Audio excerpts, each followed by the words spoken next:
So today, and alam nyo, meron ako susubukan. To be honest, this is my first time na gagamitin ko to. It is the Brilliant Foaming Facial Cleanser. Tingnan natin how it's going to be before I give you my thoughts. So, meron siyang parang silicone na pang scrub sa face na maliliit. Very gentle naman siya. Okay, gamitin natin and... Oh. Ang ganda ng pagkaka-foam niya. Hindi ako fan ng super bubbly. Kasi yung mga ganun, feeling ko hindi nalilinis maayos yung face ko. Ang sarap niya sa mukha. Okay, sa kabila ulit. Ano?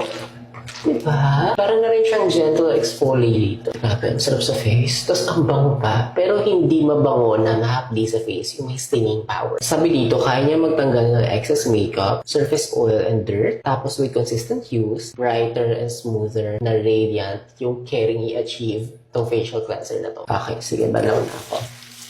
Okay, yun ang aking face. Okay, ang pinaka-na-surprise ako is how gentle it is on the skin. Tapos ito pa ha, meron siyang tomato extract for hydration. Meron din siyang salicylic acid. Maganda to fight your active acne.